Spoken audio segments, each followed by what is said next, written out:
ফারাজ ভাই, আপনাকে আমি একটা জিনিস একটু দেখাতে চাই, যে জিনিসটা মানে আমাদের অন্যান্য দর্শক শ্রোতাদেরকেও আমি একটু আহ, দেখাতে চাই। এই আচ্ছা। জিনিসটা খুবই ইম্পর্টেন্ট একটা জিনিস।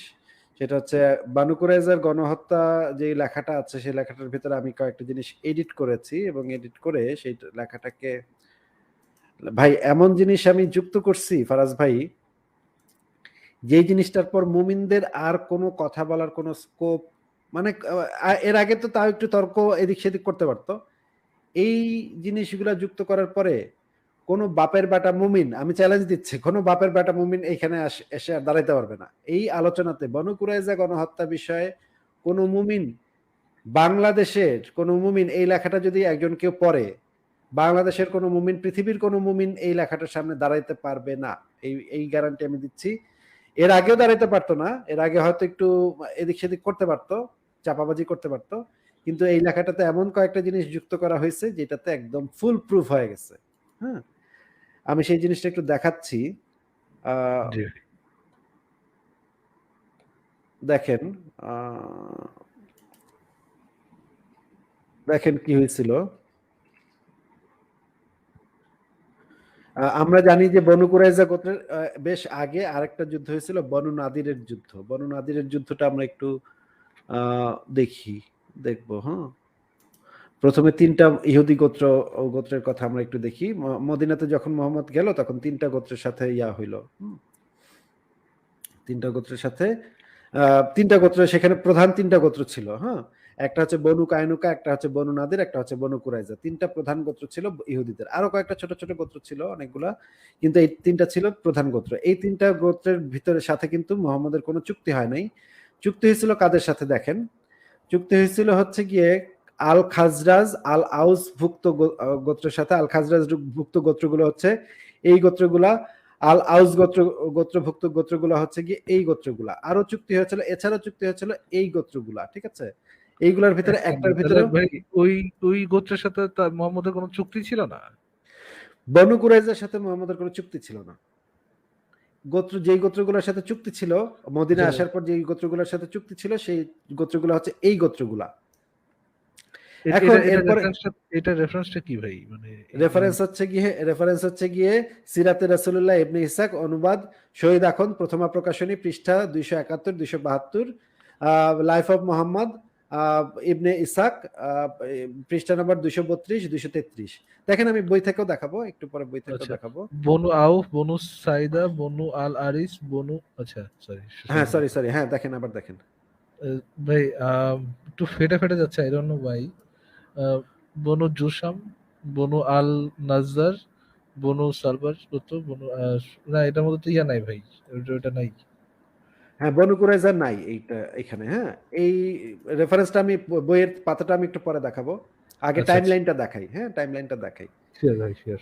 এরপরে হচ্ছে বদরের যুদ্ধ হইল, সময় হচ্ছে 17ই মার্চ 624 খ্রিস্টাব্দ। 24 খ্রিস্টাব্দ। বদরের যুদ্ধের পরে মোহাম্মদের বাহিনীর কিছু লোকজন ইহুদিদের ডাইকা বলল, তোমরা দ্রুত ইসলাম গ্রহণ করো, যদি ইসলাম গ্রহণ না করো তাহলে তোমাদের অবস্থা একই হবে যে অবস্থা ইসেদের হয়েছে, কোরাইশদের হয়েছে। ঠিক আছে, বদরের যুদ্ধের পরে মোহাম্মদের কিছু সেনাবাহিনীর কিছু সদস্য ইহুদিদেরকে ডাইকা বলল যে তোমরা যদি দ্রুত ইসলাম কবুল না করো তাহলে তোমাদের অবস্থা একই রকম হবে। এটার রেফারেন্স কি? এটা রেফারেন্স হচ্ছে তাফসির ইবনে কাসির, ইসলামিক ফাউন্ডেশন, খণ্ড 3, পৃষ্ঠা 273। এটাও আমি পৃষ্ঠাটা দেখাচ্ছি একটু পরে, আগে টাইমলাইনটা একটু দেখে নিই। এখানে কিন্তু একটা হুমকি দিল ফারাজ ভাই, এখানে কিন্তু হ্যাঁ, ইহুদিদেরকে একটা আকবর হুমকি হুমকি কিন্তু দিছে। আকবরায় হুমকি দিল, তোমরা যদি ইসলাম না নাও তাহলে কিন্তু খবর আছে, হ্যাঁ, তোমাদের কিন্তু একই অবস্থা হবে। মানে আমরা তোমার উপর আক্রমণ করবোই, মানে যা করো করবই, না করো, একটাই একটাই ইয়ে হচ্ছে যে ইসলাম গ্রহণ করতে হবে, নাহলে আক্রমণ তোমাদের উপর হবেই। হবেই। এরপরে হচ্ছে বদরের যুদ্ধের পরে এই ঘটনা ঘটছিল। এরপরে হচ্ছে বনু কায়নুকার উপরে আক্রমণ করছিল। বনু কায়নুকার উপরে আক্রমণের একটা গ্রাউন্ড ছিল, সেটা হচ্ছে এই একটা মহিলাকে মানে অসম্মান করছিল বনু কায়নুকা গোত্রের কিছু ইয়া, কিন্তু সেটা পুরা গোত্রকে আক্রমণ করার মতো ভ্যালিড কোনো কারণ না। কিন্তু তারপরেও সেই জিনিসটা আমরা ধরে নিতে পারি যে এটার একটা গ্রাউন্ড ছিল, আক্রমণ করার একটা গ্রাউন্ড ছিল। ঠিক আছে, ঠিক আছে। এরপরে বনু নাদিরের সাথে মোহাম্মদের গ্যাঞ্জাম শুরু হয়। এইখানে বনু নাদির গোত্র থেকে যে জিনিসটা বলা হয় যে আচ্ছা ঠিক আছে, আমরা মোহাম্মদকে মাইনে নিব, কোনো সমস্যা নেই, আমরা 30 জন লোক পাঠাচ্ছি, মোহাম্মদও লোকজন নিয়ে আসতে পারে। সেইখানে আমরা ইহুদি রাবাইরা 30 জন ইহুদি রাবাই গিয়ে মোহাম্মদকে বিভিন্ন প্রশ্ন করবে। প্রশ্নের উত্তর যদি সে মোহাম্মদ ঠিকঠাকভাবে দিতে পারে তাহলে প্রমাণ হবে যে সে ইহুদিদের সেই প্রতিশ্রুত নবী, তাহলে আমরা মোহাম্মদকে মাইনে নিব। কিন্তু মোহাম্মদ তখন রাতের বেলা গেল তাদের সাথে আলাপ করতে, ঠিক আছে? রাতের বেলা হঠাৎ করে যে দেয়ালের পাশে দাঁড়ায়, হঠাৎ করে সে, আমি এটা আগেও বলছিলাম, হঠাৎ করে সে চলে আসছে কারো কিছু না বইলা। হ্যাঁ, পরীক্ষা কিন্তু সকালে হবে। হ্যাঁ, 30 জন ইহুদি রাবাই এসে পরীক্ষা নিবে, সকালবেলা পরীক্ষা হবে। রাতের বেলায় মোহাম্মদ পট করে চম্পট দিছে ওখান থেকে। হ্যাঁ, চম্পট দিচ্ছে, তখন আইসা সে একা একা এসে পড়ছে। আবু বকর, আলী ওরা বসে ছিল। মোহাম্মদ করছে কি একা একা চিপা দিয়ে পালায় গেছে। পলাই গিয়ে এখন ওইখানে গিয়ে এসে বলতেছে বর্ণনাদেরকে আক্রমণ করার জন্য তোমরা তৈরি হও। তো ওদিকে আবু বকর আবার ফেরত আসছে, ফেরত এসে বলে, হ্যাঁ মোহাম্মদ তুমি মানে আপনি এইভাবে ফেরত চলে আসলেন, রাতের অন্ধকারে এইভাবে চলে আসলেন, ব্যাপার কি? মোহাম্মদ তখন বলল যে জিব্রাইল নাকি তাকে জানাইছিল সেই দেয়ালের উপরে নাকি ইহুদিরা পাথর নিয়ে বসেছিল মোহাম্মদকে মারার জন্য। হ্যাঁ, এইরকম একটা গল্প ফাঁদলো মোহাম্মদ। এটারও কোনো হ্যাঁ প্রমাণ নাই। দাঁড়ান ভাই, জিব্রাইল তো এমন সত্তা যে হচ্ছে যে যখন মোহাম্মদকে আক্রমণ করা হয়েছিল ইসে আপনার ওই আম, ব- মোহাম্মদ যেখানে বড় হয়েছিল এখানে আবার দাওয়াত দাওয়াত দিতে গেছিল না, তায়েফ, তায়েফে, তায়েফে, হ্যাঁ। তায়েফে, হ্যাঁ, তায়েফে, তায়েফে হ্যাঁ। যখন দাওয়াত দিতে গেছিল তখন তো জিব্রাইল এমন একটা বান্দা ছিল যে বলতেছে যে কেপেবল এনাফ, যে মোহাম্মদ যদি তাকে ইয়া দেয়, অনুমতি দেয়, তবে সে ইয়ে করবে, মানে সে দুই পাহাড় দিয়ে দুই মানে পিষে ফেলাবে সবকিছু। আর সে পাথর ঠেকাইতে পারবে কিন্তু না।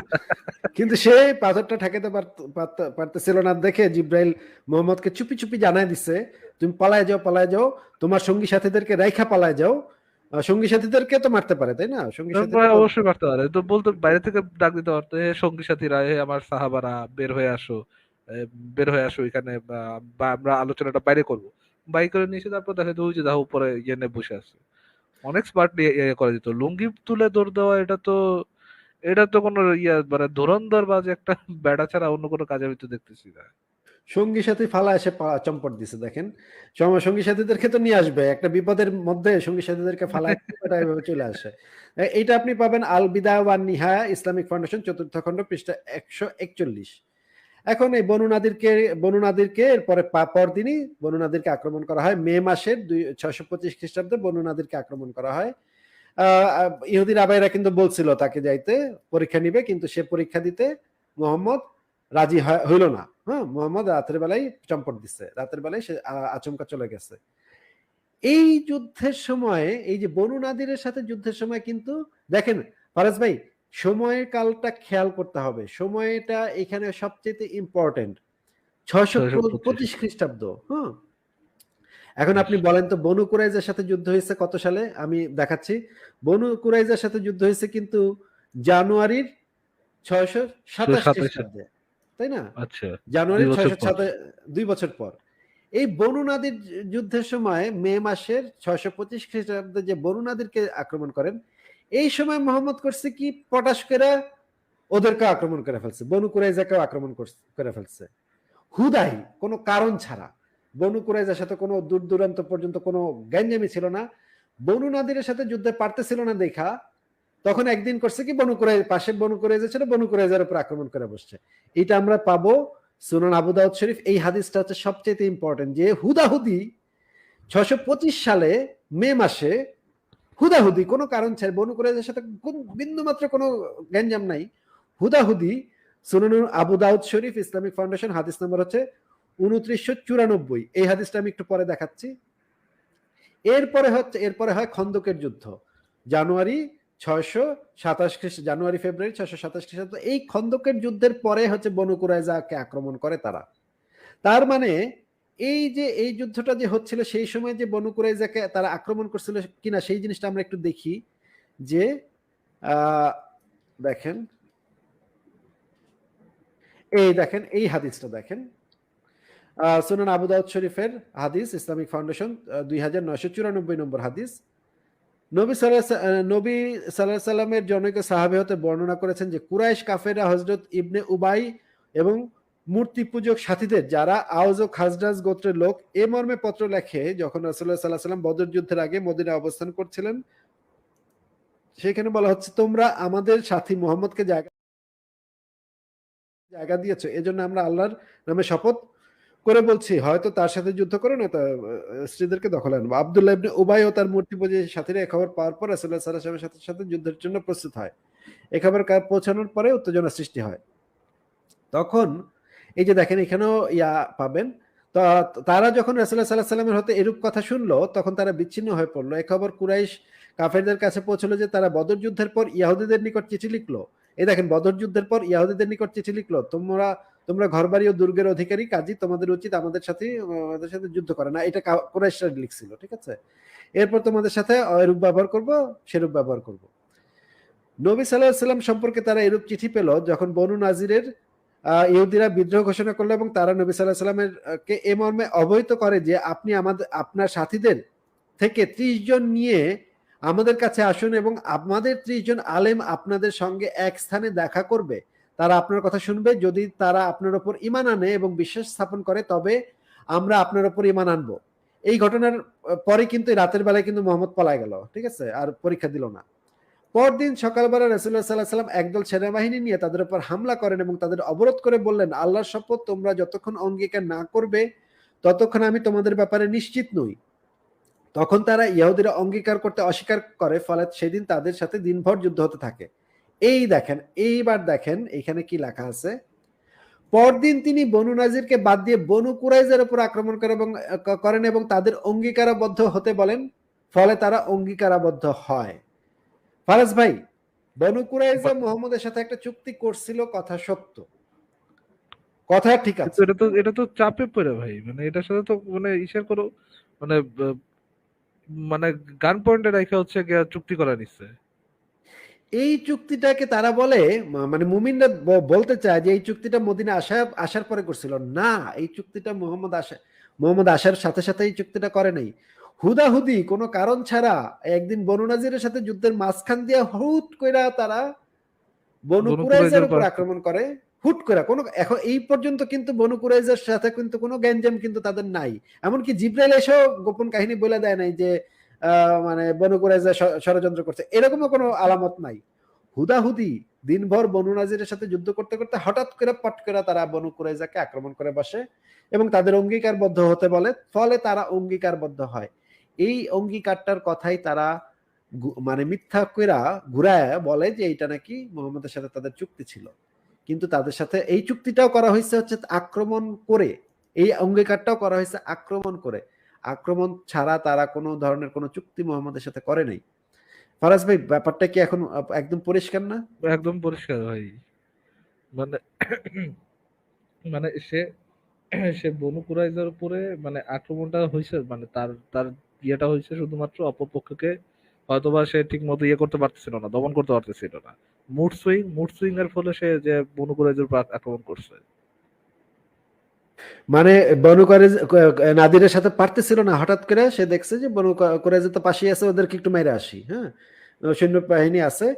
এটা হচ্ছে 625 খ্রিস্টাব্দে। 625 খ্রিস্টাব্দে বনু কুরাইজার সাথে তাদের কোনো হয়তোবা ধরনের কোনো তাদের গ্যাঞ্জাম নাই। সৈন্য সামর্থ্য ওরা উইক, তার উপরে একটা দাপট দেখায়, তারপরে সেখানে যে সে দাপট দেখায় আসছে, এবং সে তো যেহেতু জানেই যে সে লুঙ্গি তুলে পালাইছে, মানে তারাও তাকে মানে ইয়ে তো গ্রহণ করবে না, মানে নবী হিসাবে মন থেকে গ্রহণ করবে না তারা। মানে আর ইয়ে ওই আপনার আহ, লোকরা তো কথাই ছড়ায়, মানে লোকের মুখে শোনা যায় ইহুদিরা একটু ঘাওড়া টাইপের হয়। যেহেতু কনভিন্স করা তার পক্ষে পসিবলই না দেখছে, তারপরে সে লুঙ্গি তুলে পালাইছে, সেখানে তো মানে তার কথাটা হচ্ছে এখন মানে গান পয়েন্টে রেখে চুক্তি করা নিছে আর কি। একদম মানে আক্রমণের মাধ্যমে এই অঙ্গীকার করায় নিছে। আচ্ছা, আমরা এই জিনিসটা আবার একটু দেখি যে ওই দিন রাত্রে কি হয়েছিল। ওই দিন রাতের বেলা কি হয়েছিল, বনু নাদির যখন ইয়াটা করছিল, রাসূলুল্লাহ সাল্লাল্লাহু আলাইহি ওয়াসাল্লাম তখনও সেখানে একদল সাহাবী সহ বসা ছিলেন। তাদের মধ্যে ছিলেন হযরত আবু বকর, ওমর ও আলী। ওদের দুরভিসন্ধি সম্পর্কে রাসূলুল্লাহর নিকট আসমানি সংবাদ এসে যায়। তিনি কাউকে কিছু না বলে উঠে পড়েন এবং মদিনার উদ্দেশ্যে যাত্রা করেন। দীর্ঘক্ষণ ঘটনাস্থলে ফিরে না আসায় সাহাবীগণ তার খোঁজে বের হন। মদিনার দিক থেকে আগত এক লোককে দেখে তারা রাসূলুল্লাহর কথা জিজ্ঞেস করে। সে ব্যক্তি বলছিল যে আমি তো তাকে মদিনায় প্রবেশ করতে দেখেছি। এ সংবাদ পেয়ে সাহাবীগণ সকলে মদিনায় ফিরে এলেন এবং রাসূলুল্লাহর নিকট সমবেত হলেন। তিনি ইয়াহুদীদের বিশ্বাসঘাতকতার কথা তাদেরকে অবহিত করলেন। দেখেন ফারাজ ভাই, লুঙ্গি তুইলা যে রাতের বেলা পলাইলো এবারে, দেখেন এর আগে বিশ্বাসঘাতক সে।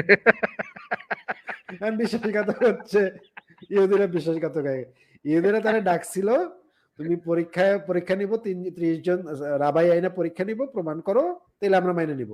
মানে এবারে 30 জন তার তার পালাই গেছে। নিজেরও তো সৈনিক ছিল, তার নিজের সৈনিকদের অলরেডি যেখানে এক্সিস্ট করতেছে, সাহাবাটা এক্সিস্ট করতেছে, তাদেরকে তো বাইরে থেকে ডাকতে পারতো। ভিতরে আছে, ছাদের উপরই এনে দাঁড়ায় আছে, বাইরে ডাকতো যে এই তোমরা বাইরে বেরোয় আসো। তার 30 জনের উপর তার ভরসা নাই। কি একটা অবস্থা সাথে ভাই, এই যে জিব্রাইলও ইসলাম। আছে, সাথে সাথে জিব্রাইলও পাহাড় ছুঁড়ে ফেলানোর মতো জিব্রাইলও আছে। তারপর সে আল্লাহর নবী, তার তার নিয়ে তো একটা প্ল্যান আছে আল্লাহর। এরপরও ভরসা, এরপরে ইহুদির সাথে সে টিকবে না, লুঙ্গি তুলে পালাইছে সে। ইস, মানে এগুলা না পড়লে আচ্ছা, আর একটা ঘোষণা দিয়ে দিই, বনু কুরাইজা আক্রমণ, বনু কুরাইজার গণহত্যা নিয়ে যে কেউ আমার সাথে আলোচনা করতে আসতে পারে, সব বিষয় নিয়ে আলোচনা করতে আসতে পারে, কিন্তু স্পেসিফিকলি কেউ যদি বনু কুরাইজা নিয়ে আলোচনা করতে আসে, তাহলে আমাকে একদিন আগে একটু জানিয়ে রাখলে, আমি না একদিন না, আজকেও আলোচনা করতে পারবেন।